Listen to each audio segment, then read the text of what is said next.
Selamat siang Bapak dan Ibu semua. Perkenalkan saya Bainu Rangga dari Proses sebagai Technical Consultant SNIC Product.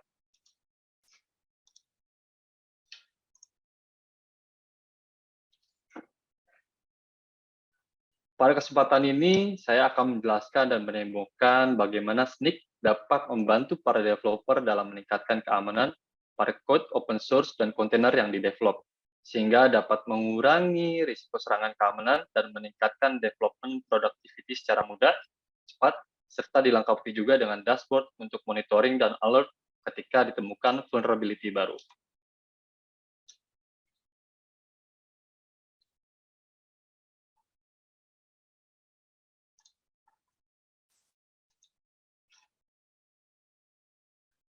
Pada slide ini menampilkan diagram komponen terkait environment yang akan digunakan pada sesi demo ini. Pada SNIC Code dan SNIC Open Source, kita akan menggunakan SNIC website dan IDE plugin Visual Studio Code untuk menganalisis dan juga memperbaiki source code serta manifest dependensi dari issues ataupun vulnerability yang ditemukan. Adapun pada SNIC Container, kita akan menggunakan Docker Hub, juga SNIC website untuk mengidentifikasi dan memperbaiki vulnerability yang ada dalam image container.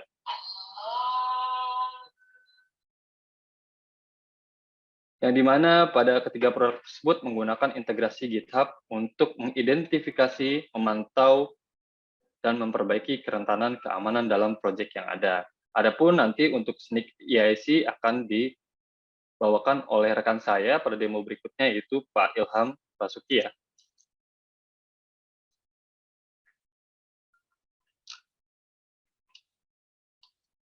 SNIC adalah platform keamanan yang menyediakan integrasi dengan berbagai tools populer dalam ekosistem software development. Contohnya di sini ada banyak sekali integrasi dengan SNIC yang didukung. Ada seperti dari Source Control Management, GitHub, GitLab, Bitbucket Server, dan yang lainnya. Cloud platform seperti AWS, Azure, dan juga Google Cloud.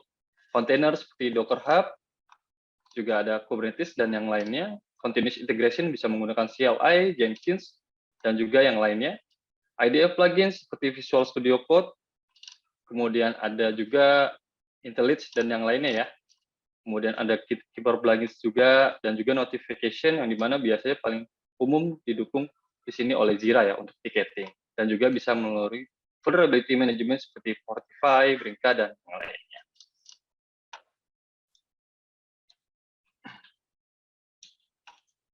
Pada demo ini untuk mempersingkat waktu, saya sudah menambahkan repositori saya dengan menggunakan integrasi GitHub ya. Ini. Pada repo yang dipilih ini, ada tabel yang berisikan mengenai list project, imported kapan project atau repo ini ditembakkan ke dalam stick ini, kemudian juga tested, kapan terakhir dilakukan tes pada masing-masing file project. Kemudian juga ada issues, di mana di sini tingkatkan berdasarkan severity. Kalau C ini artinya adalah critical, high itu high, kemudian M itu medium, L adalah low, kemudian di sini ada action, di mana kita di sini bisa melakukan settings pada project ya.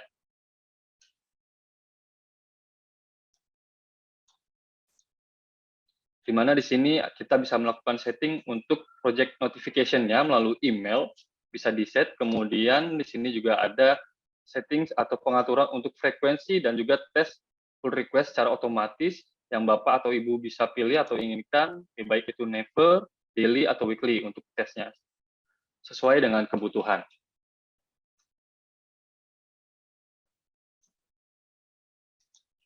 Kita beralih ke produk yang pertama, yaitu akan mengenai SNIC Code ya.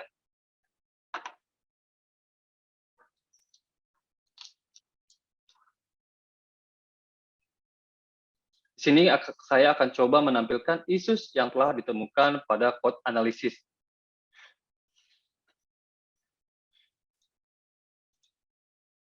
Di sini bisa dilihat, kita sudah buka mengenai code analisis dari sini ya. Kemudian di bawah bisa dilihat, di sini ada total issues yang ditemukan berjumlah 24. Kemudian di sini kita bisa filtering berdasarkan daripada severity, yang tadi saya sudah sebutkan, ada critical, high, medium, dan juga low. Kemudian ada priority scores, di mana priority scores ini ditampilkan di bagian sebelah kanan ini ya, itu untuk bisa dapat membantu para developer untuk lebih fokus dalam menemukan vulnerability ataupun issues yang ada. Kemudian di sini bisa difilter berdasarkan status, ada yang open maupun ignore. Kemudian di sini ada language, yaitu bahasa pemrograman yang dideteksi oleh SNIC ini ya pada code analysis. Kemudian juga bisa melalui vulnerability type untuk filteringnya. Kemudian di sini ada column search ya. Kita bisa mencari daripada name issues yang ada pada temuan issues di sini. Kemudian bisa disorting berdasarkan high severity ataupun low severity. Kemudian bisa di group by non, file, ataupun vulnerability type. Pada bagian kotak ini kita menyebutnya sebagai issue card, yang dimana di sini ada severity-nya, kemudian ada name issue, kemudian juga di sini ada code daripada isunya, scores yang tadi ditampilkan, kemudian di sini ada snippet daripada code yang ditemukan vulnerability-nya. Juga di sini ada description daripada name isunya. Di sini ada tombol ignore dan juga tombol full details. Di mana tombol ignore ini bisa digunakan jika tidak ada fix untuk isunya atau isu yang muncul tidak relevan dengan project, seperti whitelist isu yang ada. Kemudian di sini juga ada tombol full details untuk melakukan atau kita melihat detail secara full ya mengenai daripada isu dari hard ini. Saya akan coba cari mengenai hard code. Kita bisa klik full details. Sudah muncul, di sini ada pada header ini ada data flow dan juga fix analysis. Pada bagian header di sini ada tingkat severity-nya itu high, kemudian name issues-nya adalah hardcode secret, kemudian di sini ada code issues-nya di CV547, kemudian di sini ada terkait daripada description hardcode secret ini bahwasanya diberitahukan kita disarankan untuk menghindari nilai daripada hardcode string yang seharusnya bersifat rahasia. Juga di bawahnya ada step daripada data flow, di sini dari snippet code-nya ya, di sini pada vulnerability yang ditemukan. Seperti itu. Nah, kita di sini untuk mengetahui bagaimana remediate daripada isu yang ada, kita bisa klik fix analysis. Nah, di sini ada bagian daripada details dari, mengenai description daripada hardcode secret ini, juga gimana best practice untuk prevention-nya atau prevention-nya untuk pencegahannya seperti apa. Kemudian di sini juga ada contoh remediation untuk perbaikan daripada code yang diberikan contohnya. Seperti itu.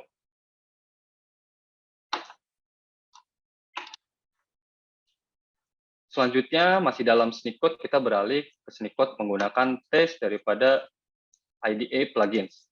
Di sini saya menggunakan IDE plugin Visual Studio Code, di mana Sneakcode mendukung integrasi IDE plugin seperti Visual Studio Code ini, yaitu salah satu tools populer ya, di mana kita menggunakan Sneak pada plugin Visual Code ini, sebelumnya kita perlu lebih dahulu untuk menginstal pastinya tentu esensi daripada Sneak sendiri ya, untuk kita bisa menemukan vulnerability dan juga memperbaiki isu. Di sini kebetulan saya sudah melakukan instalasi pada ekstensi Sneak-nya. Kemudian untuk Sneakcode sendiri kita fokus kepada code security. Di sini ditemukan vulnerabilities berjumlah 24. Di sini kebetulan saya open project dengan menggunakan yang sama pada tampilan di web Sneak tadi, sama ya. Isusnya tadi yang ditemukan adalah 24, di sini juga sama. Di sini analisisnya kapan terakhir. Kemudian kita coba tadi ya, di hal yang sama, di f.use ini, kita buka salah satunya daripada avoid hard coding.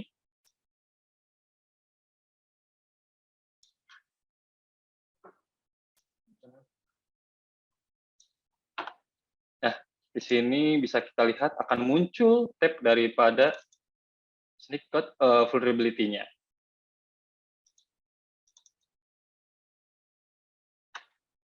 Ya, sudah muncul. Di sini ada bagian daripada tingkat severity-nya high, kurang lebih sama apa yang ditampilkan pada Sneakcode vulnerability tab ini, sama dengan yang ada di Sneakweb. Kemudian mengenai hardcode string, penggunaan pada di line 44 ini, kita akan kemudian di bawahnya ini ada juga remediation atau saran contoh perbaikannya. Di sini kita akan melakukan fixing atau perbaikan pada isu di 44 line ini. Di sini secret, kemudian sekaligus ya, di sini saya ada daripada cookie dari pad-nya, jadi saya akan lakukan fixing untuk sekaligus daripada dua vulnerability ini. Sini saya akan ganti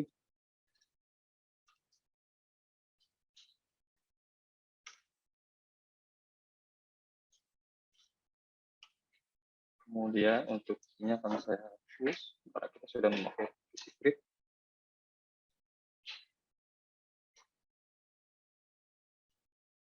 Saya save, kemudian akan melakukan rescan pada code security-nya.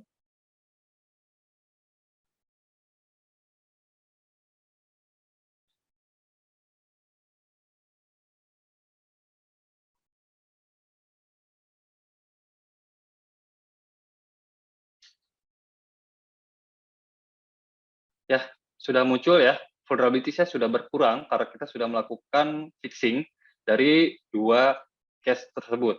Tadi dari mengenai hard coding juga cookie ya. Jadi yang tadi jumlahnya 24 vulnerabilities dari isu yang ada kemudian sudah berkurang karena kita sudah melakukan fixing pada sneak code menggunakan tes di IDE plugin Visual Studio Code.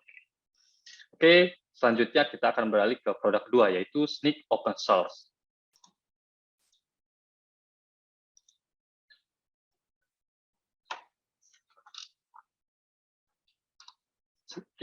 Snyk Open Source dapat membantu para developer mengolah dan mengamankan open source dependencies untuk menemukan vulnerability dan juga memberikan rekomendasi yang dapat ditindaklanjuti untuk melakukan perbaikan. Di sini pada Snyk web ini ya, saya sudah masih dalam repo yang sama atau project yang sama. Kemudian pada package.json ini sebagai file manifest dependency-nya, kita buka. Kemudian di sini ada bagian daripada issues-nya yang sudah ditemukan, ada 104. Kemudian di sini ada bagian fixes. Kemudian juga ada dependencies yang ditemukan 565. Kita bisa urutkan berdasarkan daripada issue type, kemudian severity, credit scores, fixability, exploit maturity, dan juga status. Tentunya di sebelah kanan ini yang tadi sudah kita sebutkan sebagai issue card yang ada, di sini ditemukan ADM zip ya untuk file name-nya, untuk issue name-nya, kemudian critical severity sebagai tingkat severity-nya. Juga ada code daripada vulnerability di sini, ada beberapa, kemudian ada scores yang ditebakkan, yang dimana tadi dapat membantu para developer untuk lebih fokus dalam melakukan temuan dari vulnerability yang ada. Kemudian di sini ada bagian daripada source detail, bisa kita klik, ada detail patch and remediation yang ada, kemudian security information, dan juga mengenai overview. Di sini kemudian ada dua di bagian bawah, pada setiap issue card, pasti ada tombol ignore, yang membedakan di Snyk Open Source ini ada fix this vulnerability. Jadi di sini pada Snyk Open Source kita bisa melakukan fixing dengan klik, with a click gitu ya, sekali klik. Ya. Sini kita klik saja, kemudian kebetulan saya sudah melakukan fix.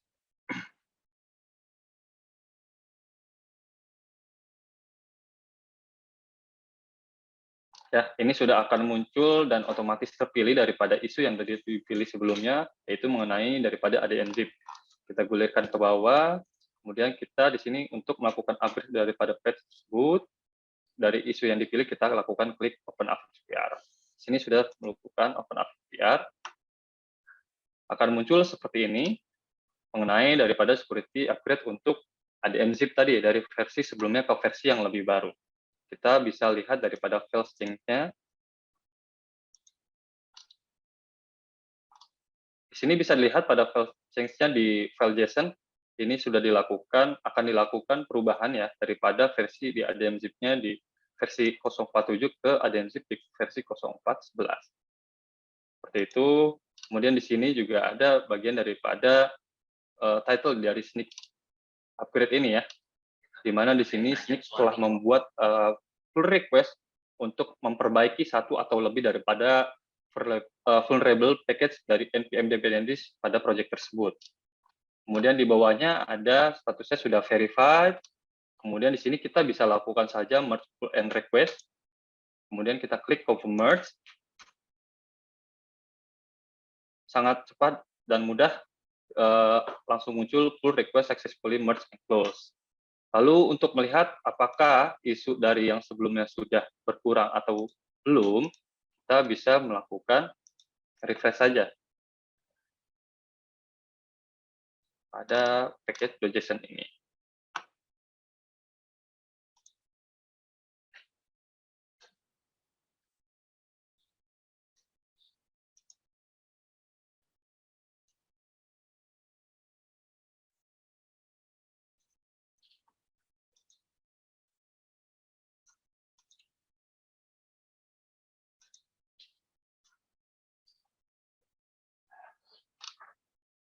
Ya, bisa dilihat bahwasanya isunya sudah berkurang dari 104 sebelumnya menjadi 98, dependensiesnya pun berkurang, probability-nya dari 565 menjadi 564. Artinya kita sudah berhasil tadi melakukan fixing melalui daripada pull request dari integrasi GitHub yang ada tadi.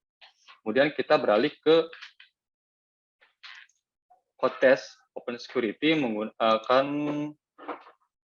daripada IDE plugins ini. Nah, di sini bisa kita lihat di mana untuk Snyk open source seperti halnya dengan Snyk tadi mendukung IDE plugins juga untuk Snyk open source juga. Di sini ada open source security yang ditemukan dari vulnerability 99. Kemudian akan muncul file.json-nya ya. Tadi ini kita sudah lakukan fixing tadi dari bagian Snyk web-nya tadi di GUI-nya. Di mana untuk tampilannya kurang lebih sama ya. Ada mengenai critical untuk tingkat severity-nya dan juga di sini ada name dari isunya mengenai deep sleep, probability code-nya dan juga ada detail patch, overview, details daripada description-nya juga ada remediation. Untuk remediation ini saran perbaikan yang tadi upgrade kepada ADN zip dari versi sebelumnya ke yang lebih baru atau yang lebih tinggi. Seperti itu.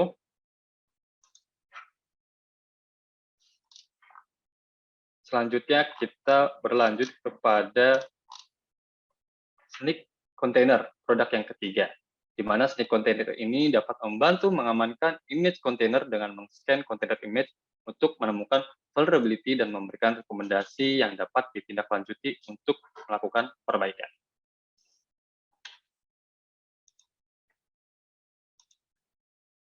Pada Snyk Container ini saya sudah menambahkan project menggunakan integrasi Docker Hub.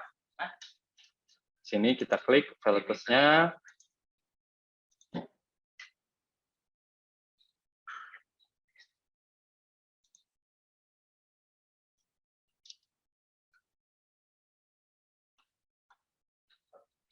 Ya, sudah terbuka pada file latest ini, link latest ini, di bawah di sini ada bagian daripada recommendation untuk kita melakukan upgrade base image, di mana current image-nya di versi Node sekian ya, dengan tingkat vulnerability di angka 1000, kemudian di sini ada alternatif upgrade, yang di mana pada Node 20, yang di mana kalau kita akan melakukan fixing pada vulnerabilities ini, di base image ini, maka probability akan berkurang di angka puluhan dari angka ribuan ya. Seperti itu. Selanjutnya kita akan melihat temuan vulnerability pada Docker file. Di sini pada repo yang sama sebelumnya. Di sini saya buka Docker file ya.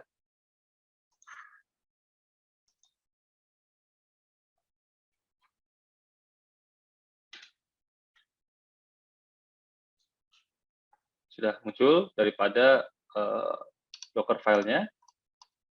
Kurang lebih sama, di sini ada recommendation mengenai upgrade base image dengan current image yang sama di base image-nya tadi yang sudah disebutkan dengan vulnerabilities di angka 1000 sekian. Kemudian alternatif upgrade-nya di Node 20. Untuk vulnerability-nya akan berkurang jika kita akan lakukan upgrade menjadi di angka puluhan.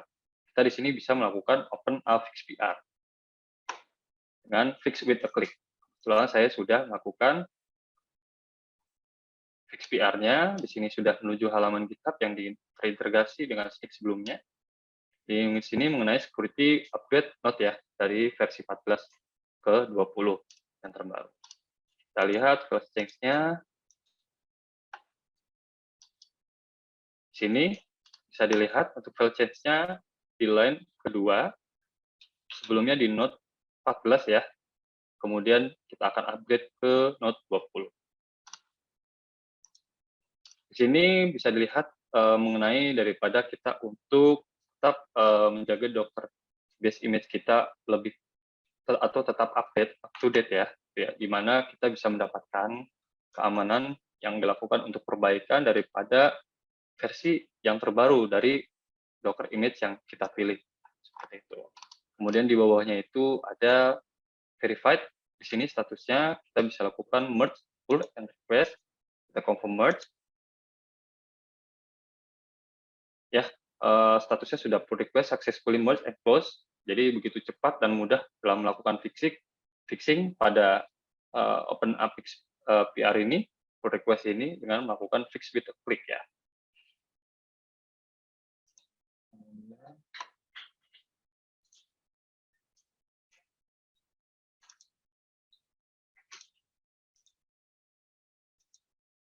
Di sini pada Docker ini ya sudah dilihat bahwasanya di Docker file ini pada repo yang ada untuk base image-nya sudah up to date di Node 20. Jadi artinya kita tadi sudah bisa melakukan fixing ya, fix with a click tadi untuk pull request menggunakan integrasi GitHub tadi. Seperti itu.